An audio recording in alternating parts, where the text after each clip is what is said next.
Welcome to the Politic educational channel. Please like, share, and subscribe. Thank you. I was born during the pinnacle of Canadian political participation.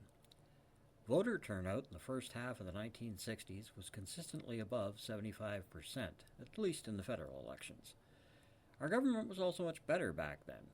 Accountability, transparency, and ethics were all on a higher standard than they are today. Mind you, those are empirical observations on my part. It's rather hard to find statistics on things like morality and ethics. 60 years on, and I'm very worried for the future of this country, the human race in general, and the planet that cradles our existence. During my lifetime, I've witnessed huge technological advancement, but sadly, societal regression, and an overall decline in democracy. It's scary stuff, kids. Some sobering stats from the year 2000. Only 1 in 20 18 to 30-year-olds ever belonged to a political party, compared to a full one-third of those over the age of 60. There are roughly 4 times as many votes registered by seniors as by young adults, and those seniors have a tendency to vote for conservative choices. So I've got news for Gen Zs and Millennials. You had better start getting involved in your democracy, or it will only get worse for you, much worse.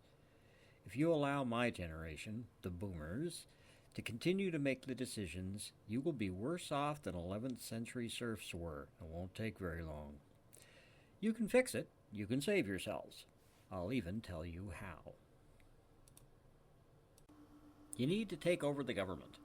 Not through revolution, through the use of the ballot box. You can. There are enough of you now. You see, math is an exact science. Math teachers, don't dish me on this. I know that was an oversimplification. With the decline in voter participation, the 2008 federal election saw a miserable 59% of Canadians bothering to vote. Millennials will have a huge opportunity in the next set of election cycles. They can get themselves elected and fix what is wrong. All that is required is for them to organize, something their mastery of social media should make easy for them.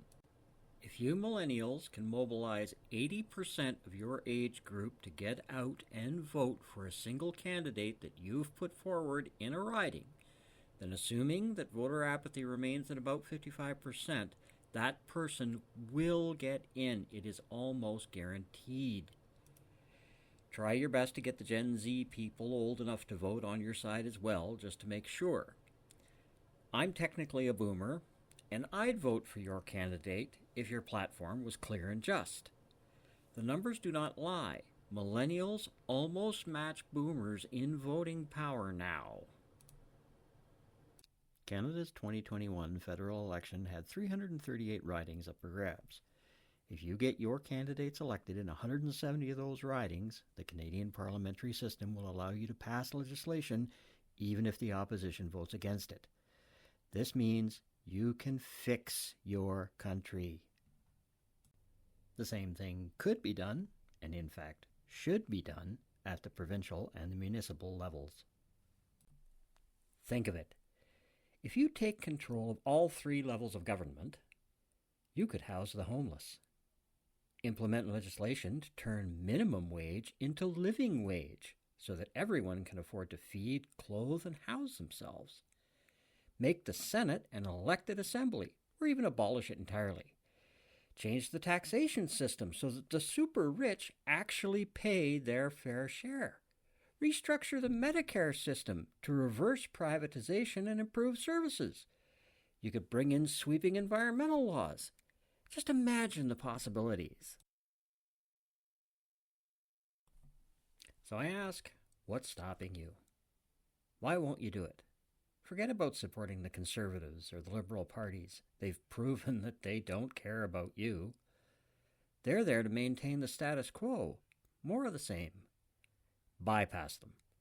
Organize with your family, your friends, your neighbors, your co-workers, anybody you can find. Select a person to run in each riding.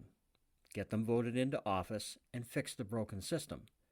It's easier than you think. You need to stop complaining and start acting.